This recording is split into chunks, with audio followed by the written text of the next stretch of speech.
Meruem of Hunter x Hunter has been one of the most entertaining characters I've seen in the series. I believe that his character came in full circle, so in most cases, I wouldn't have a video on an alternative take on the character, but this is one that I wanted to see through. Meruem was this bottomless well of potential. So given the position he's in with the Chimera Ant arc, how strong could he get? Before we progress any further, this video was made possible with our sponsor YouGov. Just by sharing your opinion, you have a way to earn cash and gift cards. YouGov is an app and website where you can take online surveys to earn points and get cash rewards. It has polls and surveys about all types of points of interest like public affairs, products, brands, and politics. For example, right now, they have surveys about climate change, unemployment, social issues, and tons more. It's free to join, and as a member, you earn points for completing short surveys and answering questions on their site or app. You can also earn bonus points for completing your first surveys.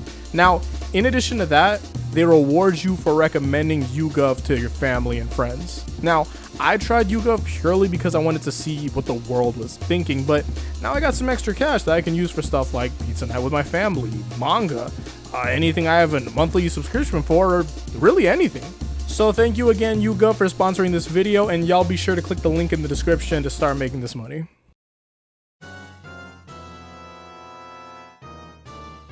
Since I believe that how strong Meruem can get is dictated by the narrative set, we will have two potential scenarios with different outcomes, starting with scenario A.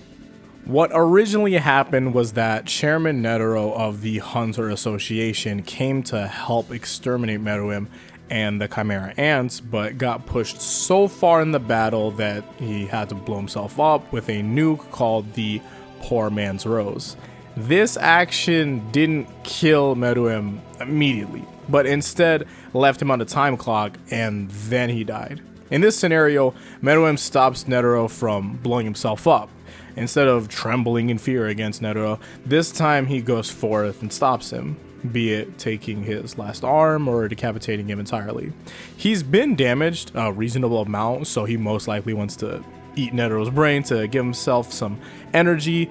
He also leaves the scene because since Netero made him uneasy, that means that he had something concerning for Meruem, so it's like, okay, maybe I should get out of here. That concerning thing being the ace in the Poor Man's Rose. So now Meruem gets back to the palace. His rail guard, Poof, or Shia Poof, should still be attempting to get the selection plan going, where regular humans would be turned into Chimera Ant soldiers with an N, or they die. Once Meruem gets there, it plays out how it did in the series. Yo, everyone go home. The show's over. I want to play Gungi with my friend, and that's it. There's no world domination. We're done. Goodbye. Poof is all upset and all that, but there is nothing he can do. Again, considering that Meruem wouldn't pursue the other hunters, the Gungi life continues without Meruem seeking any more power. But how strong would he get in scenario A? Well, after synthesizing the brain of Netero, the strength that Meruem reaches should be marginally different than anything we've seen previously.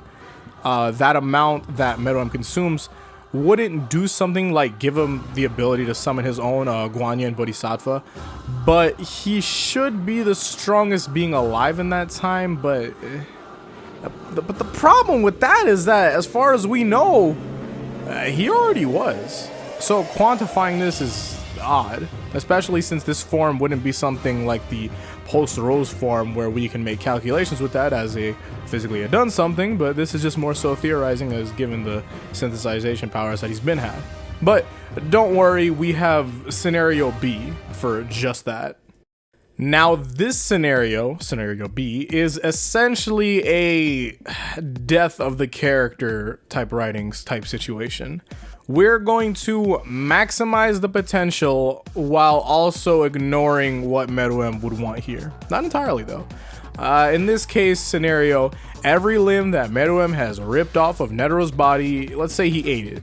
He also stopped Netero before he could blow himself up, ate his brain, and he dipped before the Polar Man's rose could go off. Now, Meruem has the Guanyin Bodhisattva and realizes that he can get other people's abilities if he consumes enough of them. Oh wow, ooh, powerful, strong, very strong Meruem. Plus Meruem, let's say he's on this colossal power kick, so that everyone that wanted to stop the king, it's wraps. Like complete just body bag, we're done. That means Killua, that means Gon in his adult form if he wasn't already reverted, but which he should be because Pitou is dead now and that's the only thing he really wanted to do. So we're gonna say that Gon's not really here right now, the dude's knocked out. Palm, Morel, Knuckle, Shu, Nav, and Zeno if he's still around, which he probably won't be because I'm just not gonna count that. The dude dipped. He was hired and he's like, this is too much extra shit, goodbye. If Meruem was to consume all of these people, where would he be now? I usually want to use statistics given directly by like the author of the series, like within the verse and all that, but Togashi says Netero has a 5 in strength, and that doesn't really exactly tell me anything that I can use here. So I'll be using scaling. Meruem's feat of creating that massive crater in the side of the mountain has been calculated of being a small city level feat. Ooh, when pre-Rose Meruem was supposed to be capable of small town level attack potency, that's a 1,000 times difference in strength from pre-Rose and post-Rose. Now this was with Poof giving Meruem 6/7 of his body, and we could assume that Yuppie did the same or even more since he was left at a similar state to Poof with him, but Poof had more of himself left back at the palace. Regardless, I'll just stick to saying that they both gave 6/7 of their life energy and all that mess. So with this info, I wanted to be able to apply this with other characters who have less than 6/7 of their body taken away. Like let's say that Meruem consumes 3/7 of everyone's body that I mentioned because of one, he's not gonna like the taste of these lower hunters by comparison when he just had Netero, and two, he doesn't just eat people entirely. That's just so out of character. I don't even want to put that in here. He mainly goes for the brain. That's just the whole thing. And the way I got down to it was calculating the destructive capabilities of Poof and Yuppie, seeing how much their 6/7 of energy and all that added to Meruem. Then I had to find the multiplier that I could plug into everyone else's attack potency that would make this make sense and see where it stacks on to Meruem. That ended up being 1,165.5 times as a multiplier.